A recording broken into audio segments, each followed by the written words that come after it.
Hello and welcome to We Want the Airwaves, an investigation into DIY radio in New York City.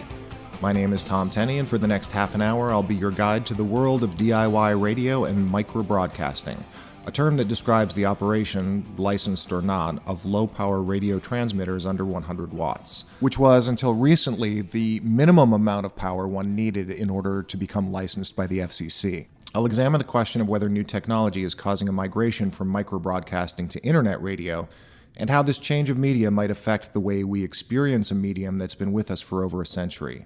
I'll be talking to former and current New York City radio pirates, current DIY internet radio broadcasters, and about a new law, the Local Community Radio Act, that might allow microbroadcasters to legitimately operate low-power FM stations in their communities. First, though, let's talk a little bit about how pirate radio and microbroadcasting grew up. Radio was invented by amateurs, by tinkerers, and for the first 2 decades of the 20th century, the airwaves were free terrain for both amateur and commercial use.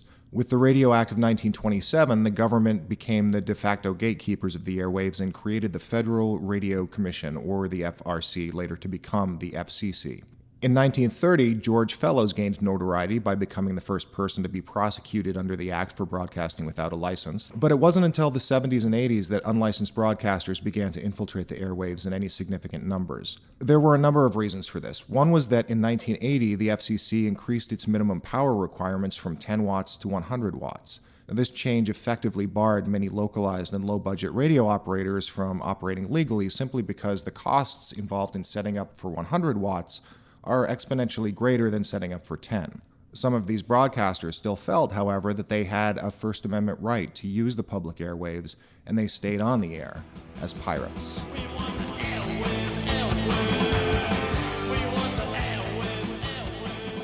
Some pirates were more radical than others. Black Liberation Radio was started in the mid-'80s by Duane Reedus in Springfield, Illinois, and Napoleon Williams in Decatur, as a community mouthpiece that exposed police brutality and other human rights violations in their communities. They were continually harassed by the FCC and the police, and Napoleon was arrested several times. It's the federal government. Hey, everybody, the government's here. Get our equipment. U.S. Marshals, okay? What do you want? You with Vanna? Yeah. Open the door, come out here for a second. I want to talk to you. What do y'all want to talk to me about? Got to serve you an order here. Okay. And what we're going to do is be seizing all your radio equipment. Okay, what all that include? Well, it'll say in the order. So go on in, come on in and have a seat. For other microbroadcasters, the motivations were less political and had more to do with the fact that radio in the 70s and 80s had gotten so commercial that it had sucked all the fun out of it for those who had grown up with rock radio in the 60s. One of those microbroadcasters was Hank Hayes. From the 1970s through the 90s, Hank and his partner, Gymnasium, operated a number of unlicensed pirate stations out of New York City. They were literally kids when they started. Jim was in 9th grade and Hank was in 6th, and Jim discovered that by tweaking the settings inside a normal transistor radio, he could turn it from a receiving device into a transmitter. He called his neighbor Hank and told him to turn on his radio at a certain time and that he would play Penny Lane by the Beatles. As soon as Hank heard the song, he knew that he had to get into this as well, and Hank and Jim launched a 30-year career as partners in radio crime. Over the years, they've been busted by the FCC 5 times, but always managed to reappear on the air somewhere else on the dial. In 1996, they were part of an alliance of pirates called Radio New York International, or RNI, that set up a station on a ship, the LCRA, anchored in international waters 4 miles off the coast of New York, outside the FCC's jurisdiction. There's a new rock station in town. Well, not really in town, really in the water. And it may be illegal. It's a pirate radio station, 4.5 miles off Long Beach, Long Island. They say they're in international waters, but international waters begin 12 miles out, and as I say, they're only 4.5 miles. The Buccaneer broadcasters are on an old freighter called Sarah. They call themselves RNI, Radio New York International, 103.1 FM, 1620 AM, on the air tonight after 7 p.m. If they're illegal, though, the Coast Guard and the FCC might just pull down their Jolly Roger, and rather quickly at that. RNI was shut down after only 5 days on the air and their equipment destroyed, despite the fact that they were operating legally. I spoke to Hank on the phone about the initial motivations he had for getting into pirate radio. Well, let's put it this way. In the very beginning, we had WABC and all those great DJs, and we had WMCA, which was a great station that had more of a local flavor, and we had the Beatles, we had rock and roll, we had the 60s rock and roll revolution, and that just, to us, was the way it was. We didn't realize it was temporary, and we didn't realize it was special, and that it was going to go away. And when we started playing on the radio, we emulated that, and then all of a sudden in the mid-'70s, that went away, and you had disco come in, which was fine. You know, it's still popular music, which is what we kind of like. But what you had as far as radio goes is you had the emphasis on the DJ not talking. And we liked the DJ. What happened was we said, well, if we can't get it anymore, we're going to do it ourselves. And that's exactly what we did. I also wanted to talk to current pirates on the airwaves, but they were nearly impossible to find. They don't want to be found, because if I find them, then the FCC can too.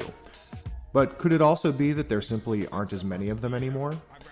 Unable to find a current pirate, I looked instead for someone who was on public record as being recently shut down by the FCC for radio piracy, and I found Andre Eline. Andre isn't a broadcaster himself, but hosted a low-power transmitter in his apartment for a friend of his brother's who ran a pirate station in Brooklyn. My brother was involved in the pirate radio station. He had a friend who had a transmitter, and so they would move all around Brooklyn with this transmitter. My brother got involved very briefly. He found he found this guy because they partied together or whatever, and he, being a DJ, was willing to participate in the station.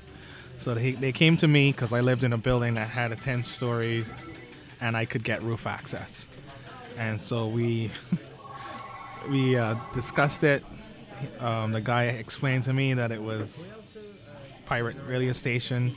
I was like, okay, well, I'll give it a whirl. I asked him what would be the penalties or what would be the situation. He basically explained that it was not necessarily something that was a big deal, so to speak. After anything, they would just come and they'd ask you to just take it down, and you would, move on. Andre and Hank are generations apart, and there's a world of difference in their stories. Hank was a pirate radio DJ for 30 years, and Andre hosted a transmitter in his apartment for 4 days. Despite Hank's longevity, he never actually had to pay a fine, and yet Andre was fined $10,000 for his role. And they both ran into trouble with FCC agents who seemed to each of them to be difficult, if not vindictive. So my girlfriend didn't let them in, which is probably a huge bone of contention with them, and one of the reasons I believe that they came after us, because she kind of just stood her ground and, they didn't present proper credentials, and they just kind of wanted to try to bully her, was her kind of feeling about it. So she just didn't feel comfortable, and she didn't let them in. After I spoke to them, they were like, well, they didn't let us in, and the guy was kind of like yelling at me. He's like, I could fine you, and yeah, he basically just kept issuing threats and talking about the full extent of the law, and we could go to jail and all this stuff. So, How would you characterize the FCC's attitude towards you? You talked a little bit about this. Would you say that they were arrogant, over the top? They're all powerful agency, so they want to put the hammer down. I really feel like I could have had a slap on the hand. Because from my answer, I told the truth about what happened. So the idea that they would fine me $10,000 to me is absolutely ridiculous. I think the attitude was kind of like to be a bully.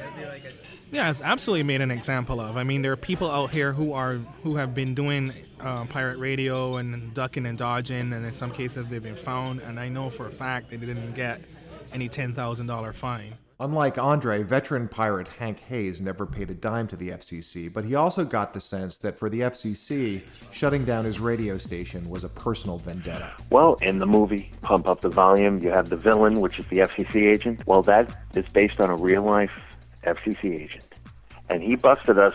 He was the assistant agent when the very first time the FCC showed up at Jim's house and took us off the air on WCPR. You had two FCC agents, And I got into an argument with him while he was taking us off the air. And he held such a grudge in his life that no matter what we did, that one particular agent made it his life's goal to take us off the air. And that includes the ship. He led the way. He was on the bow of the Coast Guard cutter, pointing towards the Sarah. He was out there saying, let's go. And he brought the marshals to the house with guns drawn. When we did sit down with him after the 1989 bust, we managed to talk to him and get some of our equipment back. He said, you just, anytime you guys go on the air without a license, I'm coming to get you, even if I retire. I mean, he told us he'll come out of retirement to come and take us off the air if we ever broadcast illegally. Yeah. And I just have to assume it's because I argued with him that first time. Think about the fact that when we went on the air on a ship outside of the territorial waters of the United States, in international water, but this did not stop Judah from coming out on a Coast Guard cutter and taking that ship and literally taking an axe. I mean, he destroyed the equipment. So I asked both of them whether they thought actually getting licensed might have been a realistic alternative to pirate radio. Not personally, not just myself and Jim, being, young kids, basically teenagers, we didn't have the means and to do anything like that on our own. But as a group, with the same people that we associated with, the thing is that the whole reason we did it on a ship in international waters was because that was the only choice the FCC left us when we tried to go legit. And we found that there could be a radio station, there could be a license granted on Long Island at 103.1 FM, and it was rejected by the FCC. The reason they gave is because it would cause interference to a station that was up in Westchester County on the same frequency. We were within 50 feet. If we could get the transmitter 50 feet further away, they would grant us the construction permit. But 50 feet further away was 50 feet into the ocean. We tried. We tried to do what they told us to do. Well, I talked about that with them. I talked about how would you become a licensed radio operator. And from my understanding through the conversation, it was price prohibitive. It was, I don't remember the exact figures, but it was a good, probably double the fine just to start one. It's probably like $20,000, $30,000. Because I remember the transmitter was $11,000 alone. Building a station over 100 watts is price prohibitive, but that's just one of the roadblocks that has kept low-power radio operators from legitimately operating their own stations. For the past 10 years, communities, pirates, and low-power radio advocacy groups have been pushing the FCC to open up the airwaves to smaller operations, and in December of 2010, Congress passed the Local Community Radio Act, or LCRA, which is designed to allow nonprofit organizations that want to operate community stations at under 100 watts. I spoke with Brandy Doyle, Policy Director at Prometheus Radio, a low-power advocacy group in Philadelphia, to give me the breakdown on the LCRA. Low power radio is small, non-commercial, non-profit, local radio. These stations are 100 watts or less, and they are, that means they can reach, in most cases, a radius of 3 to 5 miles, sometimes more. And because of that size and because of their low power, they're inexpensive to operate. They reach really a neighborhood or one section of a city. And so because of that, they're really great for organizing locally. They're inexpensive enough to be run by organizations that aren't just, broadcast networks. They're nonprofits, they're community groups, they're community colleges, they're emergency responders. So oftentimes it puts the power of the airwaves in the hands of communities and groups that otherwise wouldn't have access. Although this is something that radio pirates and DIY broadcasters have been asking for, is this really going to allow microbroadcasters access to the airwaves? The answer, if you live in an urban market like New York City, is probably not. You're right that the bigger the city, the scarcer the spectrum. So it may be that there won't be good opportunities in the very top markets.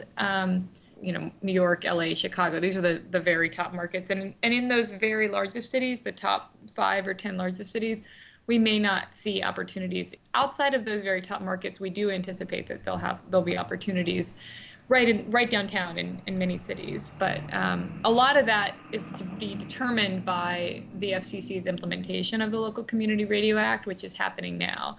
So there's a couple of rulemaking procedures at the FCC that will determine where stations can be located. And so we're working very hard to influence that process and to make sure that there's as many stations as possible. I also spoke with Candace Clement, outreach manager at Free Press, a media advocacy group based in New England, and she agreed with Doyle that large urban markets like New York might be out of luck when it comes to finding space in the frequency spectrum for smaller community radio stations.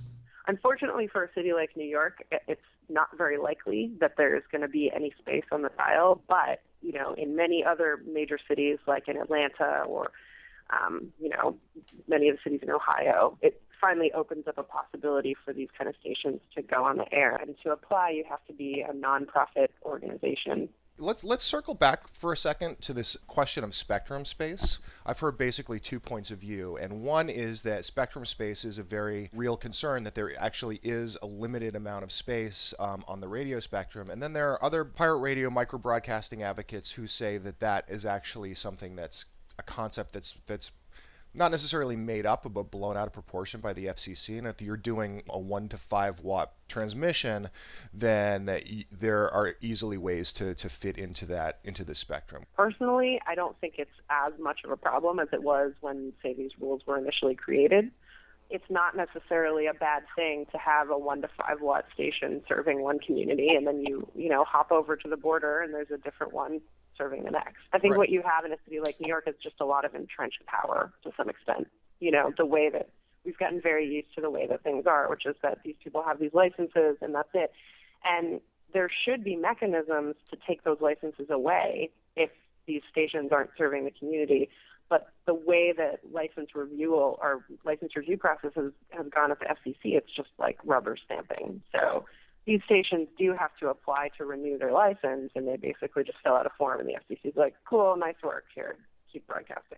So while the price may have come down for those who want to operate a low-power station in their community, other obstacles have arisen. We've seen that in large markets like New York City, the LCRA may be irrelevant to begin with, since New York has virtually no spectrum space available. For others, getting in line with the eligibility requirements might prove difficult to those DIY practitioners used to doing things by the seat of their proverbial pants. Looking at it, I understand that you have to be a nonprofit. You have to be fairly organized, more organized than most micro-broadcasters or DIY radio practitioners have kind of historically been. Circling back again to Occupy Wall Street. A movement like that, which was in some ways very spontaneous, sort of in the grand scheme of things, would never have had an opportunity to set up any kind of micro broadcasting. Do you have any thoughts on that? Yeah, it's true. I guess the way to get around something like that, is to find a nonprofit group that is working with Occupy that would want to be the license holder, But again, it just comes back to that same problem in New York, which is like, there's not going to be any space on the dial for any new stations, which is really unfortunate because New York is also an area that I think needs it. Every neighborhood is so different.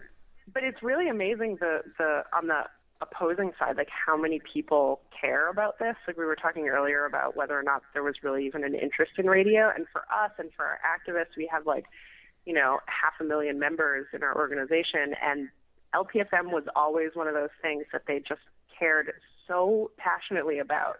And I think it really speaks to how much people want something like that. Like they want to have local community radio. They want to have a place where, like, if they wanted to have a radio show, they could go and they could be involved. If they wanted to get news and information, they could actually get it. So I think that the pirate radio is very similar. Like people do pirate broadcasts because they see a need that's not being met. They might not see that they're doing it that way, but that is ultimately why they're doing it. They're doing that because, something doesn't exist and they're making it exist because it's not there. You're talking about like subcultures and DIY and stuff like that. I got involved in this stuff because I'm a musician, and like community radio, public access, like these are the places where like independent musicians and like this whole sort of DIY community can go and actually like have, we can have a radio station that'll play our music. We have a place where we can go and talk to people. Like, it's just that doesn't exist, I don't think, without that. So what's an aspiring microbroadcaster in New York City to do, short of becoming a pirate and risking the kinds of harassment experienced by Hank and Andre? Is it possible that the internet could fill in the gap left by the absence of local community radio? I asked Candace Clement what she sees as the principal difference between the two media and whether the availability of the internet as a broadcast medium is causing a waning of interest in radio. I think a lot of people felt like they had run out of options when it came to radio. Like, you'd hear a lot of people complain about how you turn the radio on and there's nothing but the same thing over and over and over again. And that's really directly a result of the fact that you have the same station owners owning everything, and they're just playing the same things over and over and over again. So I think a lot of people have basically bailed to some extent because they weren't getting what they wanted, and you could get that kind of stuff online. But there's a lot of things that you can't get online too. Like you're not really guaranteed an audience in the way that you are when you're broadcasting. Like if you have a station and you're broadcasting and somebody's flipping through the dial, like they will get listeners. It's much more challenging to find, like locally based internet radio per se. And there's a couple other things to consider too, like more and more people are moving away from, I think, using the internet necessarily on like at home on the desktop. You're using it on a mobile basis. If you're using it mobilely and you're streaming, there's also the data caps, which inserts a whole different pricing model, whereas broadcast radio is totally free. You just have to get yourself a radio, and then you're in, and you're all set. You're good. This made me think that perhaps we should take a step back and ask ourselves whether the internet, an inherently non-local medium, is capable of filling a local community need at all. Brandy Doyle's not so sure it is. What radio has to offer that other mediums or other media don't, there's a sense of intimacy with radio, and there's a sense of the local. And I think that eventually it may be that internet radio can fill that gap, and maybe in the future there will be more of a local focused internet. And I think that there's moves in that direction, but we haven't really seen it. We haven't seen much local news on the internet, and we haven't seen much local culture on the internet in terms of music, in terms of people feeling connected to their neighborhoods. And in a sort of globalized moment when people are really yearning for that local, and they're looking for local food and local businesses and local artists, and a sense of being part of a local community at a time when that has been wiped out. Local radio has something to offer that the internet just doesn't at this time. Katrina Cass disagrees. Katrina is one of the founders of B-Box Radio in Brooklyn, an internet radio station that operates out of a 160 square foot shipping container in DeKalb Market at the intersection of several different Brooklyn neighborhoods. Good evening, Brooklyn. You're listening to DJ Pete Heat, live from downtown Brooklyn. This is House Rules on B-Box Radio. To Cass, the issues are also about resources and accessibility for the producers as well as the listeners. I actually look at the internet presence more about accessibility. People are used to, or at least they're becoming used to, accessing content in the way they want it. I mean, the great thing about the internet is that it can be on demand. It can be, on your phone when you're walking around, or it can be at your house on your computer, or you can't, it's about accessibility. So even though we do get listeners from all around the world, so far the focus has still been here locally in the greater New York area, that we're seeing people tune in. But also I think there is going to be an audience that will be interested in what's happening locally here in Brooklyn. I think people in Mississippi and people in California, I mean, they're interested in what's happening in Brooklyn. There's things that are different, and you might not be seeing that on the larger national networks, and so it's a good opportunity to tune in.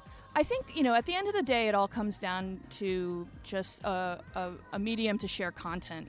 I think that's what it really came down to. There was low startup costs. It seemed we had a path to where we could see it happening, and I think that's why we chose the internet route. Right, that's interesting. I mean, my next question as written was actually, do you see the internet as a competing or a complementary technology? And after hearing your description, it almost sounds like it's a necessary alternative, because especially in a market like New York, there's just not a lot of spectrum space. Yeah, I mean, totally. And again, in addition just the spectrum, I mean, there's also, you know, the startup costs. And so we were trying to go from zero to something very quickly.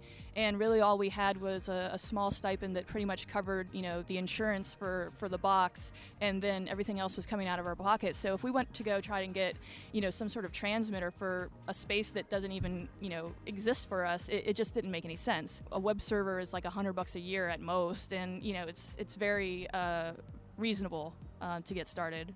Hank Hayes, our veteran radio pirate, has also made the move to the internet.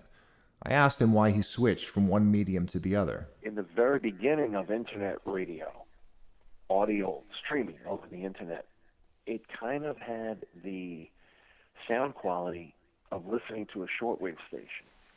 That the audio coming in, I forget what bit rate it was, but it was so low that it sounded like a shortwave station, you know, very in the distance. During that time when it was like shortwave, I realized, hey, this could be done. If this can be done live, it could be the answer to our prayers right now, because it's legal, and we can promote it and have a good time, and that's exactly what happened. And I think now we have more listeners than we would ever have if we were to just go back on the air as a pirate over the airwaves right now. But what about this concept of discoverability on the radio? And by that, I mean the ability to happen upon different programming by physically flipping through the dial. It seemed to me that this was one of the features of radio that the internet couldn't reproduce, as the internet is all about targeted searching and finding exactly what you're after. Hank says he finds this element of discoverability on the internet as well. I was chatting with one of my new friends that I made online, you know, through the show, and I just asked him, how did you find us? Because I always want to know that. And back in the old days, people would say, well, I was just tuning around the dial. Well, this one guy told us that he clicked on our show, and something that he heard that goes back to the 40s and 50s, 1940s and 1950s, that we still do, that we still use, is what grabbed his attention and made him say, oh, this is interesting. I'm hearing something interesting. I want to know I'm going to stay with this and come back. And what that was is the reverb that we have on our show. When we used it on the air, and the reason why radio stations back in the day would use reverb is because of when you're listening on AM, when you're listening from far away, the signal kind of fades in and fades out. And they found that reverb makes it a little easier for people to hear what's going on. Well, we like the reverb just because it's part of what we like. It's part of the old-fashioned radio that we do. So we always had reverb on our voices, and we basically have reverb on everything on our show. Well, this reverb grabs the attention of people because it's different. They may have never heard it before. For Cass, the physical location of B-Box, right in the middle of a busy market in downtown Brooklyn, is the key to her station's discoverability. What I think makes us different from a lot of internet radio stations is the fact that we are here at the market. And so that discoverability that you're talking about, I think we actually get in some ways through our physical location. So, you know, you may not be just, searching on, Googling and stumble upon us, but I think, you know, we really do get quite a bit of traffic, and we've actually gotten quite a few volunteers and even show hosts coming, just stumbling through the market and finding out about us. So I think, you know, that's our discoverability aspect. So for those of us who do live in large urban markets like New York City, who don't have the expertise, time, or patience to start a nonprofit, or who simply can't afford a transmitter, much less a $10,000 fine, is internet broadcasting the way to go? Is this the future of radio? Andrea Lean thinks it is. The fact that you can get the actual radio stations on the internet as well makes it a lot easier for a lot of people, because they're able to just stream straight to their phone or stream straight to their computer and listen to the radio like that. It's easier, it seems, to get a following that's not necessarily local, which is one of the drawbacks, I think, of traditional radio. You can have an audience member who is in Alaska, and people around the world can tune into your radio station. So I think it's one of the reasons that the numbers of people who actually listen to radio go down. The only time I listen to radio is when I'm in a car. I also asked Hank Hayes what advice he would give to an enterprising person in New York City with an interest in DIY radio. Well, I would advise them. Maybe advise is too strong a word. I would prefer, or I would think it would be better if they would get the interest and get the bug by actually broadcasting over the air, with a transmitter, because there's something special about that. And it happened to me. It happened to Jim, where you're hearing, your friend or your station over the air. It's kind of a magical thing. If they could have that experience, I would like to think that they could have that same interest and that same experience, but then right away get into the internet, get on the internet and do it that way, because you can then I think you can get a lot more results on the internet, and you can, make it bigger than you possibly could. It's kind of sad though, thinking that the microbroadcasting is going to basically be secondary. You could be doing your main show on the internet and yet still have a signal on the air that someone nearby could listen to. Right. But it's almost an afterthought. But personally, I think that would be a good way. That's the advice that I would give. Personally, I'm still not convinced that the internet is a viable substitute for radio. What you might gain in reach and convenience for the producers, you lose in the kinds of people you reach. A computer costs $1,000 and a radio costs $5. You can carry a battery-powered radio with you outside at demonstrations like Occupy Wall Street, and microbroadcasters can reach you wherever you are, whether or not you have Wi-Fi or a 3G connection or a $600 smartphone. In the rest of the country, and especially in rural America, we may be about to witness something like a revolution in microbroadcasting, once stations empowered by the Local Community Radio Act get up and running. Maybe this new state of affairs will demonstrate that low-power broadcasting isn't a privilege we should have to pay for, but the right of everyone to use public airwaves to speak freely. A requirement of the 1984 Cable Communications Act required that cable TV companies make channels available for community access. Perhaps something like this will eventually happen in radio instead of microbroadcasters having to chew on the crumbs left over by commercial broadcasters in the NAB. Certainly a portion of the spectrum should be portioned off to community endeavors.